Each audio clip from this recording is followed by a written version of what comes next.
जय Hind dear students, मैं आपका एजुकेटर शुभम सर स्वागत करता हूं आपके अपने YouTube channel my DDU university पे। तो स्टूडेंट्स, आज देख पा रहे हैं कि आज हम आपके लिए लेकर उपस्थित है एक बहुत ही इंपॉर्टेंट वीडियो लेक्चर। जी हाँ डियर स्टूडेंट्स, इस वीडियो लेक्चर में हम आज लेकर उपस्थित हैं COM 106, यानी जो आपका कॉमर्स, जो BCom फर्स्ट सेमेस्टर के स्टूडेंट हैं उनके कॉमर्स का 106 का पेपर। जी हाँ डियर स्टूडेंट्स, आप अपने स्क्रीन पर देख सकते हैं कि इसका नाम बिजनेस स्टैटिक्स सेकंड है और ये 2021-22 का मॉडल पेपर है। तो ये वीडियो आपके लिए काफी हेल्पफुल होने वाला है फर्स्ट सेमेस्टर के स्टूडेंट्स के लिए। आपको पता चलेंगे कि आपके बिजनेस स्टैटिक्स सेकंड में किस तरह के क्वेश्चन आएंगे और आप इन क्वेश्चन के मदद से अपनी तैयारी को अच्छे से कर पाएंगे और इनसे इस प्रश्नों से मिलते जुलते प्रश्नों को आप तैयार कर परीक्षा में शामिल होंगे, ताकि आशा करता हूँ ये वीडियो देखने के बाद आपको काफी मदद मिलेगी। तो बिना देर किए आपको ले चलते हैं क्वेश्चन की तरफ। तो स्टूडेंट्स देख सकते हैं कि पहला क्वेश्चन जो कह रहा है कि if the values of two variable move in the same direction, यानी जो दो चर है उनकी वैल्यू जो एक ही जो मान है एक दिशा में ही चलती है, तो वो क्या होगी? अगर जो वो वैल्यूज है, अगर दोनों जो मान लीजिए कि जो भी हो सकते हैं, जो ये दो अगर दोनों सेम डायरेक्शन में मूव करते हैं, तो क्या होता है? वो हमेशा क्या होता है, जो कोरिलेशन है, जो संबंध होता है वो हमेशा पॉजिटिव होता है। उसको क्या कहा जाएगा कि ये जो कोरिलेशन बनेगा वो हमेशा पॉजिटिव कोरिलेशन बनेगा। अगर दोनों निगेटिव भी चलते हैं तो भी कोरिलेशन का जो दोनों वेरिएबल की डायरेक्शन अगर निगेटिव की तो भी पॉजिटिव कोरिलेशन बनेगा। अगर एक पॉजिटिव पैटर्न को फॉलो करता है एक वेरिएबल और दूसरा वेरिएबल निगेटिव को फॉलो करता है कुछ इस तरह का, या ठीक इसका उल्टा एक निगेटिव दूसरा पॉजिटिव, तो निगेटिव वैल्यू वो आएगी। ठीक है, तो कोरिलेशन जो होगा वो निगेटिव होगा। चलिए, तो इसका राइट आंसर है क्या? पॉजिटिव। ठीक है, अगर दोनों एक डायरेक्शन में बढ़ते हैं तो कोरिलेशन पॉजिटिव होगा। अगला क्वेश्चन देखते हैं। अगला क्वेश्चन कर रहा है a time series consist of. Time series में क्या होता है? तो कह रहा है शॉर्ट टर्म वेरिएशन यानी अल्पकालिक बदलाव। एक जो टाइम सीरीज यानी समय श्रृंखला में, तो कह रहा है शॉर्ट टर्म वेरिएबल यानी अल्पकालिक बदलाव। बी कह रहा है लॉन्ग टर्म वेरिएशन दीर्घकालिक। सी कह रहा है इरेगुलर वेरिएशन और डी कह रहा है ऑल ऑफ एबव। तो आपको बता देता हूं स्टूडेंट्स कि जो टाइम सीरीज में ये सारे होते हैं, short term variation, long term variation, irregular variation, ये सारी चीजें टाइम सीरीज में कंसिस्ट करते हैं। ठीक है, तो इसका आंसर होगा उपयुक्त सही। अल्पकालिक बदलाव, दीर्घकालिक बदलाव और अनियमित बदलाव समय श्रृंखला के अंदर आते हैं। चलिए अगला प्रश्न देखते हैं। करा the method of moving average is used to find the, यानी जो मूविंग मतलब एवरेज निकालने की जो मूविंग मेथड है, यानी मूविंग माध्य विधि जो है वो किस क्या क्या बताती है? तो आपको बता दूं डायरेक्ट की जो मूविंग माध्य विधि है वो चक्री बदलाव, मसलिन बदलाव, इनसे कोई इसका वास्ता नहीं है। वो सीधे ट्रेंड को एनालिसिस करती है। जो मेथड ऑफ मूविंग एवरेज वो ट्रेंड को, यानी प्रकृति को की कैसा है, नेचर को एनालाइज करने के लिए। नेचर मतलब चीजों की प्रकृति कैसी है। ठीक, चलिए कह रहा है अगला प्रश्न, in straight line equation y equal to a plus B x a is the. ठीक है, तो a क्या है? यानी एक सीधी रेखा में समीकरण y बराबर जो a प्लस बी एक्स है, तो इसमें a क्या है? तो जब स्ट्रेट लाइन है तो y बराबर जो हो जाता है a, y बराबर हो जाता है a प्लस बी एक्स हो जाता है, तो ये y इंटरसेप्ट को डिनोट करता है। ठीक है, ये y इंटरसेप्ट को डिनोट करता है। ठीक है स्टूडेंट्स, मैं बता देना चाहता हूँ कि मैं आपका कॉमर्स का स्पेशलिस्ट टीचर नहीं हूँ। मैं ये वीडियो लेक्चर अपने कलीग्स और अपने एक्सपर्ट्स की मदद लेने के बाद ही आपके लिए लेकर आया हूँ। ठीक है, अगर आपको किसी क्वेश्चन में कोई डाउट हो तो आप डायरेक्ट कमेंट्स में मुझे पूछ सकते हैं और मैं उसका आपको ऑथेंटिक सोल्यूशन देने की कोशिश करूंगा कि आपके डाउट्स क्या है और आप क्यों ऐसा सोचते हैं। ठीक है, चलिए अगला क्वेश्चन देख लेते हैं। In a straight line equation y बराबर a plus B X into B dot B is, तो उसमें b क्या है? करेक्ट, सीधी रेखा में समीकरण y बराबर a प्लस बी एक्स में b क्या है? तो इसमें b क्या होता है? हमेशा स्लोप होता है। जो b है अगर इस तरह का होता है स्ट्रेट लाइन में, जो इसमें b y equal to a plus B x, तो b किसको डिनोट कर रहा है? जो ये वर्ड b है वो स्लोप को डिनोट कर रहा है। जो b है वो स्लोप को डिनोट कर रहा है, ढलान को। ठीक है, इसका राइट आंसर हो जाएगा स्लोप। ठीक है, तो स्लोप को आप याद रखेंगे कि जो y बराबर a प्लस बी एक्स होता है तो उसमें b वो स्लोप होता है। ठीक है, अगला क्वेश्चन का maximum value of rank correlation, इसका क्या होता है? तो maximum value of rank correlation जो होता है वो हमेशा 1 होता है। ठीक है, तो अगर मैं 1 कह रहा हूं तो 1 मतलब निगेटिव 1 की बात नहीं कर रहा हूं। 1 करने का मतलब बस पॉजिटिव 1 को 1 कहते हैं, निगेटिव 1 को तो -1 कहते हैं। ठीक है, तो इसका हमेशा वो क्या होगा? वो पॉजिटिव 1 बनेगा। और जो रेंज होता है वो -1 से, जो अगर कहते हैं कि जो रैंक होता है वो, सॉरी रैंक का रेंज जो होता है वो -1 टू +1 तक का होता है। ठीक है, चलिए तो अगला क्वेश्चन देख लेते हैं। कह रहा है इन निगेटिव रिलेशनशिप, यानी जो निगेटिव रिलेशनशिप है, ऋणात्मक संबंध होता है, तो उसमें क्या होता है? तो जब निगेटिव रिलेशनशिप कब होगा? मैंने बताया कि जब दोनों एक ही डायरेक्शन में बढ़ेंगे, या ऊपर या नीचे। तो कह रहा है निगेटिव रिलेशनशिप कब होता है? जब एक ऊपर जाता है, एक बढ़ता है और दूसरा, यानी यक्स बढ़ता है, ये यक्स है, समझ कर लिए, ये वाई है, तो एक बढ़ता है और दूसरा घटता है तभी जाके निगेटिव होता है, या दूसरा घटता है एक बढ़ता है, यानी दोनों एक तरह नहीं हो सकते। अगर दोनों ऊपर की तरफ बढ़ते हैं या दोनों निगेटिव होते हैं, ये दोनों पॉजिटिव को डिनोट करते हैं, निगेटिव रिलेशनशिप को डिनोट नहीं करते हैं। ठीक है, निगेटिव रिलेशनशिप डिनोट करने के लिए एक का बढ़ना और दूसरे का घटना, या दूसरे का घटना बढ़ने का पहले का बढ़ना जरूरी है। ठीक है, चलिए अगला प्रश्न कर रहा है if when sigma is equal to +1 we have, अगर सिग्मा +1 है तो क्या होगा? तो सिग्मा +1 है तो ऑप्शन कह रहा है कि straight line directed from lower left to upper right, यानी ग्राफ पर सीधी रेखा निचले बाएं से ऊपरी दाएं की तरफ जाते मिलेगी। और यानी तो सिग्मा बराबर +1 हो, तो और सारा ऑप्शन आपको जो भी है, तो और सारे ऑप्शन कह रहा है कि ग्राफ पर सीधी रेखा ऊपर से बाएं निचले दाएं की ओर जाती हुई, जब सिग्मा +1 को डिनोट करेगा तो ग्राफ क्या होगा कि डायरेक्टेड फ्रॉम लोअर टू अपर, जो ग्राफ होता है वो लोअर टू अपर मूव करता है, ठीक है, यानी जो ग्राफ जो है वो कुछ लोअर टू अपर की तरफ वो जाते हुए मिलेगा, ठीक है, डाउनवर्ड नहीं, ये अपर की तरफ मूव करेगा, ठीक है। चलिए तो इसका राइट आंसर ए हो जाएगा। चलिए ए बी दोनों नहीं होगा, बी देखिए क्या कह रहा था कि straight line directed upper left to lower right, नहीं ये हो नहीं पाएगा, तो ये क्या हो जाएगा कि इसका ये straight line directed from lower left to upper right, यानी ग्राफ सीधी रेखा से निचले बाएं से ऊपरी दाएं की तरफ जाते हुए मिलेगी आपको। चलिए अगला प्रश्न देख लेते हैं। Time reversal test is complete when, time reversal test कब कंप्लीट हो जाता है? अब टाइम रिवर्सल टेस्ट कब कंप्लीट हो जाता है, तो इसको अगर जो इसकी बात करें तो इसका राइट आंसर हो जाता है जब कि ये जिसका राइट आंसर है जो P012 10 जो सॉरी, तो इसका राइट आंसर जो P012 इंटू 10 इक्वल टू 1, ठीक है। टाइम रिवर्सल टेस्ट तभी पूरा होता है। इस क्वेश्चन बहुत इंपॉर्टेंट है, इस क्वेश्चन को आप याद रखिएगा और दोनों को याद करके जाएगा कि कब बढ़ता है, कब घटता है, कब निगेटिव रिलेशनशिप बनता है, कब पॉजिटिव रिलेशनशिप आता है, ये सब चीजें देख कर जाइएगा, ठीक है। चलिए अगला प्रश्न कह रहा है कि कोरिलेशन बिटवीन वेरिएबल, अब ये भी क्वेश्चन बहुत इंपॉर्टेंट है, बहुत ज्यादा ये व्यवहारिक प्रश्न है जो आपको जानना ही चाहिए। तो कह रहा है कि जो कोरिलेशन बिटवीन वेरिएबल यानी जो चर होते हैं यानी उनके मध्य क्या रिलेशन होता है, क्या संबंध होता है, तो कह रहा है कि दोनों के बीच जो रिलेशन बनेगा वो देखिए, अब ये कोई नहीं कह रहा कि पॉजिटिव कोरिलेशन निगेटिव कोरिलेशन, यानी दोनों हो सकता है भैया, ये आपको ना पॉजिटिव की बात यहाँ पे कुछ बाध्यता तो है नहीं कि ऊपर नीचे या कुछ भी है, तो दोनों होता है। पता है कि पॉजिटिव कोरिलेशन भी बनता है, मैंने बताया कि जब दोनों एक दिशा में बढ़ेंगे, चाहे ऊपर चाहे नीचे की तरफ, तो पॉजिटिव होगा, एक जब ऊपर और दूसरा वेरिएबल नीचे की तरफ होगा तो वो निगेटिव होगा, तो ये दोनों हो सकता है, ठीक है। तो ये क्वेश्चन बहुत इंपॉर्टेंट है, इसको ध्यान करके जाइएगा। अगला प्रश्न कर रहा है कि sum of total difference between two rank is always, sum total of difference between two rank is always, तो दो रैंकों के मध्य अंतर का कुल योग बराबर होता है। तो इन दो जो ये होता है वो क्या होता है, वो अगर आपने कभी स्पीयरमैन मेथड के बारे में मतलब आपने अच्छे से उसको देखा होगा तो बहुत सिंपल सी बात है कि स्पीयरमैन मेथड में डी हमेशा क्या होता है, जो स्पीयरमैन मेथड होता है उसमें डी जो होता है वो ऑलवेज जीरो होता है, ठीक है। तो जब डी ऑलवेज जीरो को डिनोट करता है तो यहाँ पे क्या हो जाएगा, टू रैंक इज ऑलवेज, वो क्या करना, वो जो दो रैंक के बीच जो डिफरेंस होता है वो हमेशा -1 होता है, तो यानी दो रैंकों के मध्य कुल योग बराबर होता है कि योग मध्य दो रैंकों के मध्य अंतर का कुल योग किसके इक्वल होता है, ऑलवेज जीरो के इक्वल होता है, ठीक है। तो डी इक्वल टू ऑलवेज क्या होता है, जीरो होता है। अगर गलत, इसका राइट आंसर ये है सी वाला, सी, आप इसका राइट आंसर सी को समझेंगे, ठीक है। चलिए डी बराबर क्वेश्चन आप स्क्रीन आप क्लियर करो ताकि आपको क्लियर हो। इसका राइट आंसर हो जाएगा C is equal to sorry C, option C and zero is equal to zero, ठीक है। चलिए अगला क्वेश्चन देख लेते हैं।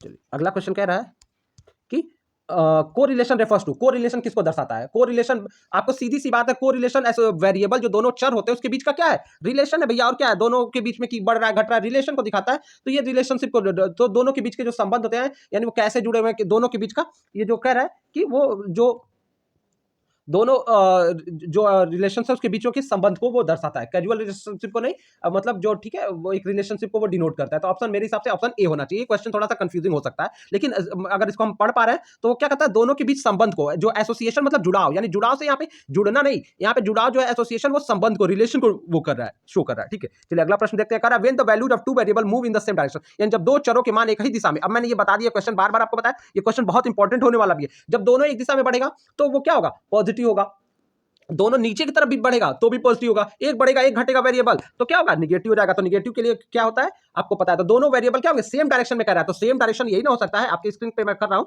आप सेम डायरेक्शन, या तो दोनों बढ़ेंगे, ये जो एक्स वाई है, या तो एक्स और वाई जो है वो क्या होंगे, दोनों नीचे डाउनवर्ड जाएंगे, यही तो एक डायरेक्शन हो सकता है। तो ये दोनों जब होता है तो ये हमेशा पॉजिटिव होते हैं। अगर एक बढ़ता है और एक घटता है तो जो वो क्या होगा, जो रिजल्ट हमारा वो जो वो क्या बनेगा, वो निगेटिव बनेगा। निगेटिव के लिए याद जानेगा एक का बढ़ना और एक का घटना, या एक का घटना दूसरे का बढ़ना बहुत इंपॉर्टेंट होता है, ठीक है। चलिए अगला क्वेश्चन देख लेते हैं। अगला क्वेश्चन का attempt to determine the degree of relationship between variable, यानी जो वो कोशिश या चरों के बीच संबंध की डिग्री निर्धारित करने की प्रयास को क्या कहते हैं। तो इसको, इसका डायरेक्ट आंसर अगर सीधे आप कहते तो ये क्या कहता है, जो को रिलेशन एनालिसिस है, यही डिग्री को वो यही उसके बीच का रिलेशन है। तो को रिलेशन एनालिसिस वो अटेम्प्ट है जो डिटरमाइन करता है degree of relationship between variable. तो इसका ऑप्शन क्या आपका हो जाएगा, ऑप्शन आपका इसका बी हो जाएगा, ठीक है। Option b is the right answer, ठीक है। चलिए बढ़ते अगले क्वेश्चन की तरफ। अगला क्वेश्चन कर रहा है scatter diagram is also known, यानी जो स्कैटर डायग्राम होता है वो क्या कहता है, अरे सिंपल सी बात है, अगर आपने इसका नाम दूसरा नाम सुना भी नहीं होगा तभी भी जानते हो स्कैटर डायग्राम को, यानी जो डायग्राम कुछ इस तरह हो जाता है, सॉरी बताने की कोशिश करता हूं आपको, जो स्कैटर डायग्राम मतलब जो डायग्राम ना ऊपर जाए ना नीचे जाए, जिसमें कुछ भी चीजों का सियोरिटी ना हो,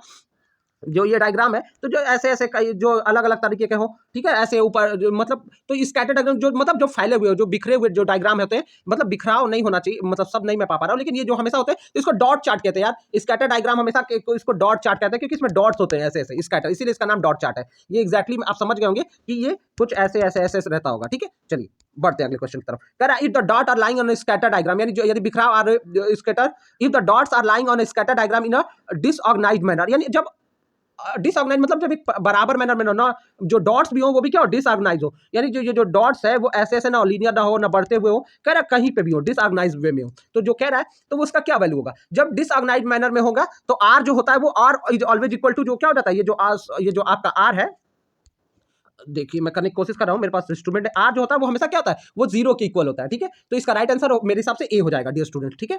इसका राइट आंसर आपका क्या हो जाएगा, ए हो जाएगा। चलिए अगला क्वेश्चन देख लेते हैं। अगला प्रश्न कह रहा है if the plotted point on the in the plane, if the plotted point in the plane form a band and they show a rising trend from the lower left and hand corner to the upper right hand corner, then there is, अब देखिए समतल कर रहा है plot में किए गए बिंदु, अब देख लेते हैं जरा।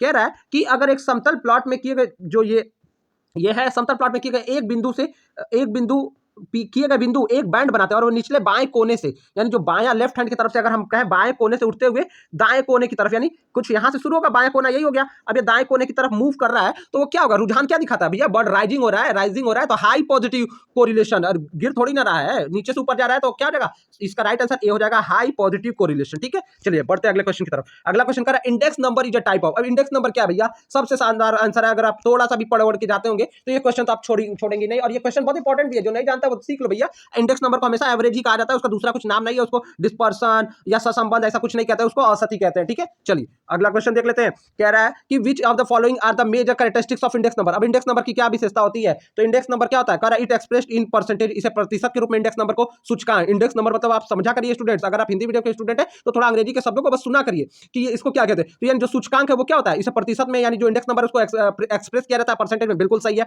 बी का right measure the net relative change in variable, यानी ये चरों में शुद्ध या सापेक्ष परिवर्तन को नापता है, ये भी एकदम सही है। Correct measure change over the period, अरे ये जो क्या कहते हैं कि ये इंडेक्स जो नंबर होता है वो क्या कहता है, चेंज को नापता है एक समय के अनुरूप कितना चेंज हुआ है, ये भी सही है। तो हमको तो लग रहा है कि इसका राइट आंसर डी हो जाना चाहिए, क्योंकि ये सभी इसकी विशेषताओं को ये दर्शा रहा है। चलिए अगला क्वेश्चन देखते हैं। अगला क्वेश्चन कर रहे हैं स्टूडेंट्स, मैं जल्दी जल्दी आपको इस वीडियो को करने की कोशिश कर रहा हूं, मैं चाहता हूं कि कम समय में आपको ज्यादा इन्फॉर्मेशन दे पाऊं और आप बाकी समय में जाके प्रीवियस ईयर पेपर देखने के बाद इस तरह के प्रश्नों को और प्रश्नों को आप तैयारी कर पाएं। चलिए ठीक है, मेरा बस इस वीडियो को करने का पर्पज ये है कि आप प्रश्नों से अवेयर हो सकें, आप जान सकें कि किस तरह के प्रश्न आते हैं। हम रियली बहुत मेहनत करके आपके लिए इस वीडियो को प्रिपेयर कर रहे हैं, तो आप इसको ध्यान से देखिएगा, ठीक है। अगर आपको वीडियो अच्छा लग रहा हो तो आप फ्रेंड्स को, अपने क्लासमेट्स को शेयर करिए, ताकि सबको भला, और किसी को किसी क्वेश्चन में कोई डाउट अगर सर आप गलत बता रहे हैं तो हो सकता है मैं गलत हूं, आप मुझे कमेंट करिए, हम उस क्वेश्चन को अपने एक्सपर्ट को दिखाकर आपको सोल्यूशन देने की कोशिश करेंगे। चलिए 21 क्वेश्चन कह रहा है कि निगेटिव कोरिलेशन क्या होता है, मैंने ये क्वेश्चन में बार बार बता चुका भैया, एक बार निगेटिव कोरिलेशन क्या होता है, तो निगेटिव कोरिलेशन क्या होता है, डाउन की तरफ जाता है प्राइस में। तो अब उसको उदाहरण से समझने की कोशिश कर रहा है, कह रहा है डिमांड ऑफ द कमोडिटी में go down as a result of the rising price, price बढ़ेगा तो डिमांड गिरेगा, तो कह रहा है निगेटिव कोरिलेशन, एक बढ़ रहा है एक घट रहा है, भैया प्राइस बढ़ रहा है डिमांड घट जाएगा। आप अगर मान लीजिए कोई चीज 1 रुपए में मिल रही है तो सब खरीद रहे हैं, कोई चीज हजारों की हो जाए तो भैया जिसके पास 1000 नहीं वो कैसे खरीदेगा, तो वो कुछ गिने चुने लोग ही, यानी पैसा बढ़ा तो खरीदारी घट गई। तो ये सीधी सी बात है, बिजनेस का तो यही फंडा है कि ये बिजनेस का मेन पर्पज है। तो ये किस तरह का एग्जाम्पल है, ये राइज इन प्राइस है, तो ये, और दूसरा क्या है कि वो डाउन का रिजल्ट है, यानी कीमतों की वृद्धि के परिणाम स्वरूप वस्तु की मांग कम हो, यानी कीमत में वृद्धि और मांग जब कम हो जाए तो ये भैया निगेटिव रिलेशन है।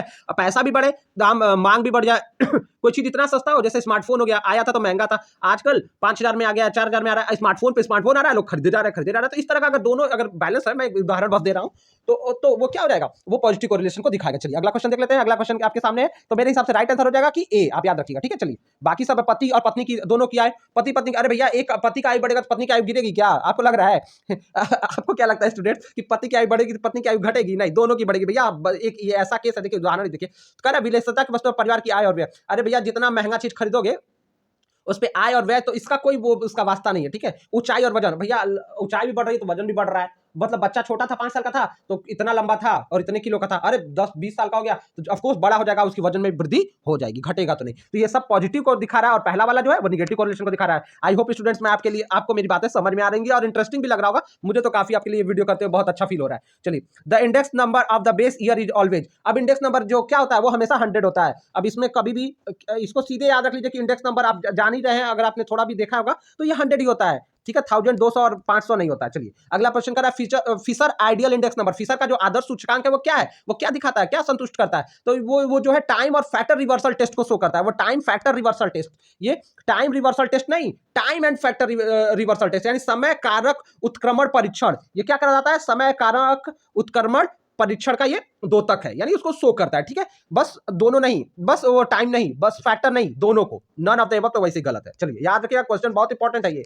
चलिए, the method of moving average is used to find the method of moving average is used to find, moving average का जो मेथड है वो क्या ज्ञात करने के लिए इस्तेमाल किया जाता है। तो ये क्वेश्चन मुझे लग रहा है कि ये क्वेश्चन तो हम लोगों ने कहीं ना कहीं कर लिया है, अगर ऐसा है भी तो ये जो मूविंग ये है, ये क्या कहता है, ये बढ़ती प्रकृति को, सॉरी ये कह रहा है कि मूविंग जो है वो कह रहा है कि सीजनल ट्रेंड को दिखाता है, नहीं सॉरी ये क्वेश्चन नहीं हुआ है, कह रहा है सीजनल ट्रेंड को, इरेगुलर ट्रेंड को, सेकुलर ट्रेंड को और साइक्लिकल ट्रेंड को। तो कह रहा है जो मूविंग एवरेज है वो हमेशा सेकुलर ट्रेंड को देखिए, आपको याद रखना है कि जो मूविंग ट्रेंड है वो सेकुलर ट्रेंड को, दीर्घकालिक प्रवृत्ति को ही दर्शाता है, तो इसका राइट हो जाएगा सेकुलर ट्रेंड, ठीक है।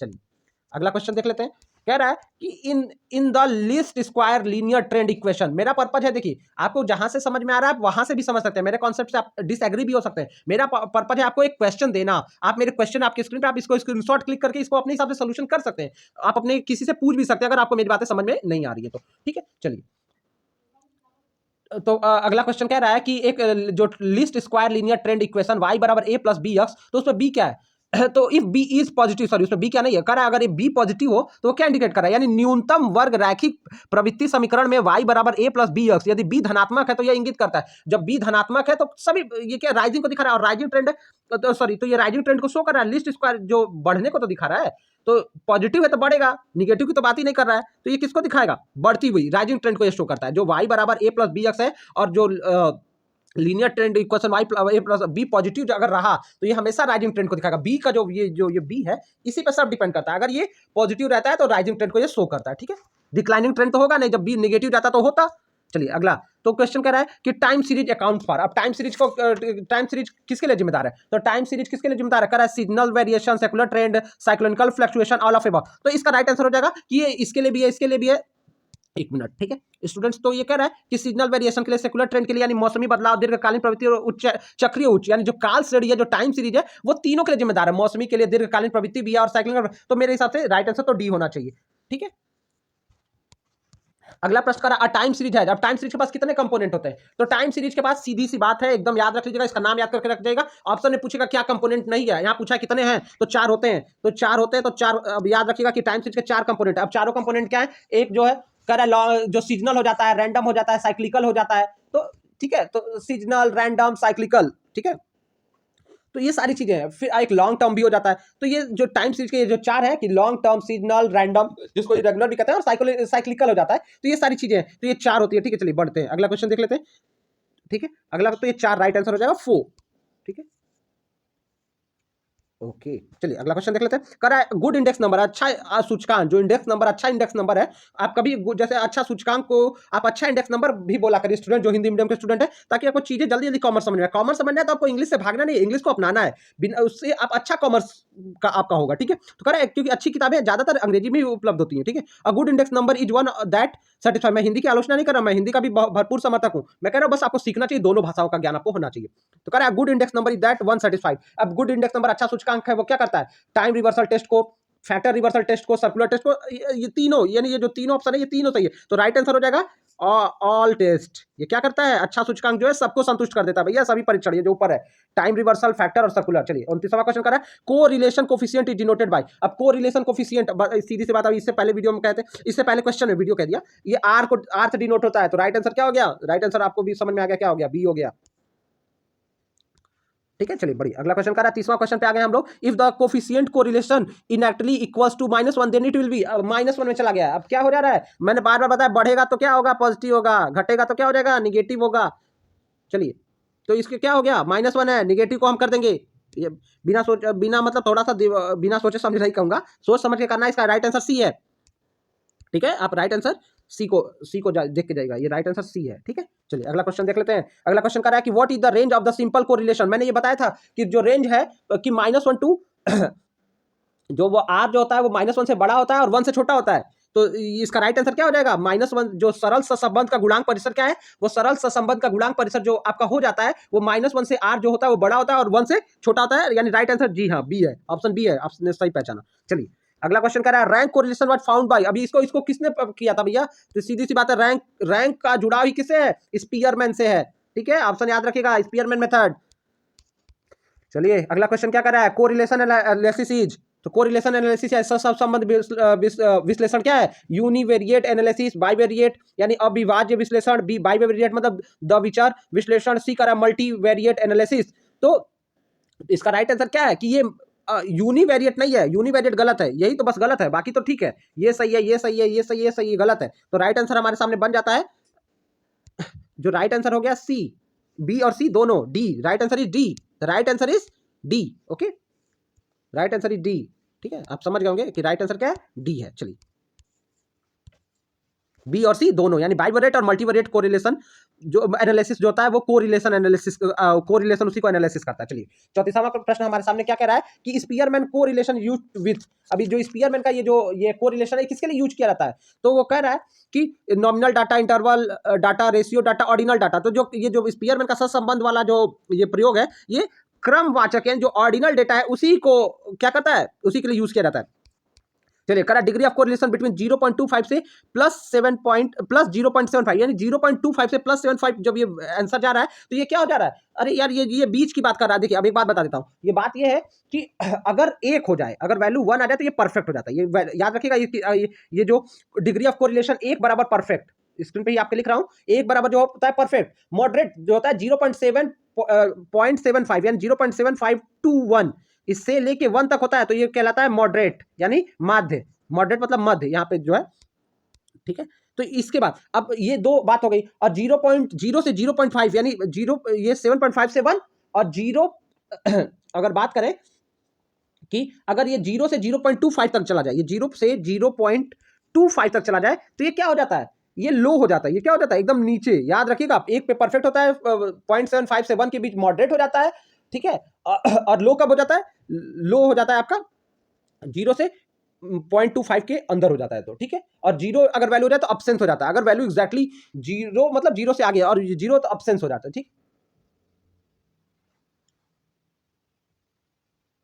चलिए अगला क्वेश्चन कर रहा है कि less price index based on, ये किसके पे बेस्ड है, तो अब सीधी सी बात है, जो लेस्पियर का सूचकांक है वो बेस ईयर क्वांटिटीज को दिखाता है। ये किसको दिखाता है, राइट आंसर जो करंट ईयर नहीं, बेस ईयर को। जो लेस्पियर का सूचकांक है वो आधार वर्ष मात्रा को पे आधारित है, वर्तमान वर्ष मात्रा और करंट और नन ऑफ दीज और चालू इससे कोई मतलब नहीं है, आधार बेस वर्ष को, बेस ईयर को लेता है, ठीक है। 37वां क्वेश्चन करा, an index number is that can serve many purpose, multiple purpose, यानी जो एक सूचकांक संख्या जो कई उद्देश्यों की पूर्ति कर सकता है, कि उसको किस नाम से जाना जाता है भैया, तो उसको क्या कहा जाता है, जो एक सूचकांक संख्या जो कई उद्देश्यों की पूर्ति करता है उसे भैया सामान्य प्रयोजन, जनरल पर्पज इंडेक्स कहते हैं, जनरल पर्पज इंडेक्स कहते हैं, सामान्य प्रयोजन सूचकांक के नाम से वो जाना जाता है।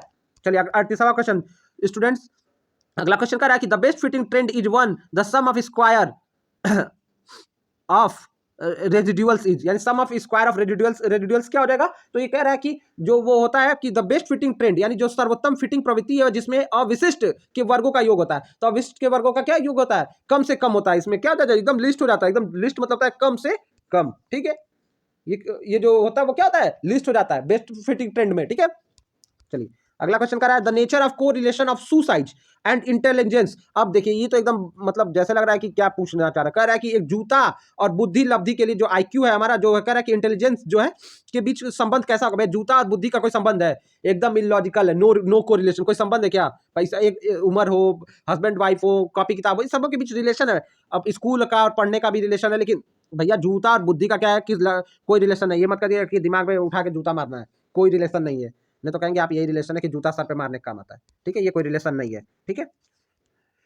40वां question in correlation analysis probable error बराबर क्या हो जाएगा, प्रोबेबल एरर जो होता है पीईआर जो होता है, तो वो क्या हो जाता है, SER जो है स्टैंडर्ड एरर इंटू 0.6। तो यहाँ पे ये किसके गुणा होता है, ये फार्मूला याद रखिए, पूछ भी सकता है कि इसका फार्मूला क्या है। तो ये क्वेश्चन बहुत इंपॉर्टेंट है, बहुत बहुत इंपॉर्टेंट है। तो इसका क्या हो जाता है, ये इसका जो होता है SE से जो स्टैंडर्ड एरर है, जो ये सॉरी या SE इंटू जो स्टैंडर्ड एरर यानी मानक त्रुटि है, उसी से उसका मल्टीप्लिकेशन हो जाता है। स्टैंडर्ड यानी यहाँ पे राइट आंसर अगर भरना हो तो हम कर देंगे 80 इंटू 0.6745। तो स्टूडेंट्स मैं बता दे रहा हूँ कि ये फार्मूला आप याद रखिएगा, जो सहसंबंध विश्लेषण यानी को रिलेशन एनालिसिस में काम आएगा, एरर को निकालने के लिए काम आता है और बहुत इंपॉर्टेंट है, पूछ भी लेगा इसका क्या फार्मूला है। तो स्टूडेंट्स इस तरह से हमने 40 क्वेश्चन का सीरीज आपके लिए कवर किया है। आशा करता हूँ जो हमारे बीकॉम के हमारे सब्सक्राइबर है, यूजर है, जो हमारे व्यूअर्स हैं, उनके लिए वीडियो काफी हेल्पफुल रहा है। तो डियर स्टूडेंट, अगर आपको ये वीडियो पसंद आ रहा है तो आप चैनल को लाइक सब्सक्राइब करें, फ्रेंड्स को क्लासमेट को शेयर करें, हम ज्ञान को फैलाएं। Thank you so much, thank you so much for your time. Have a good luck for your upcoming examination. Thank you so much.